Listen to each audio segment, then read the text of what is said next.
I can't explain to you how. Jordan Stevenson is many things. He's a husband, a father, Good job. Oh, that's hot. and a U.S. Navy veteran who was shot in the head. This side is how much of my skull is missing.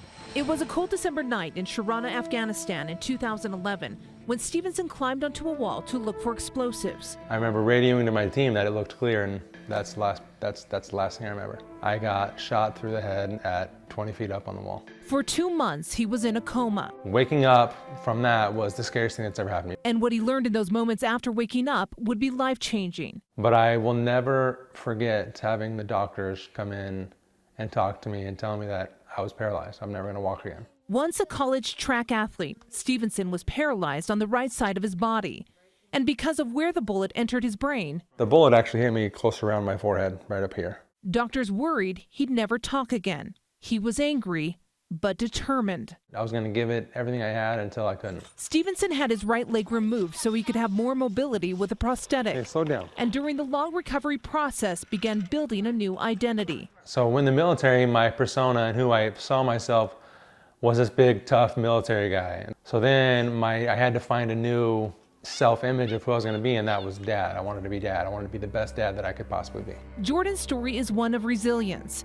He battled the physical injuries and the mental ones too. I'm still surviving that. There are absolutely days where I'm like, I don't want to get up.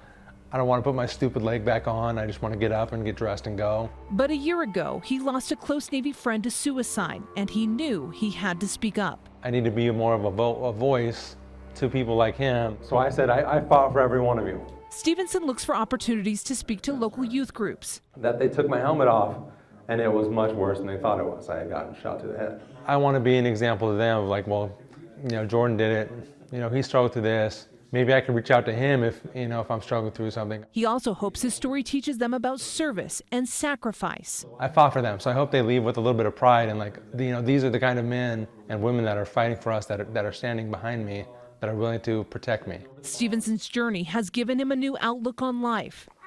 Got all over me. He cherishes the little things, like cooking with his kids Because you're faster than me. and climbing the stairs to their rooms. Everything means more now. Everything.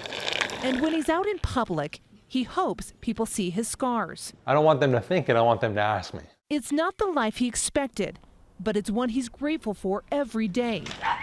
It's one he'll continue to fight for. One step at a time, one day at a time. In Spanish Fork, Shara Park, KSL 5 News.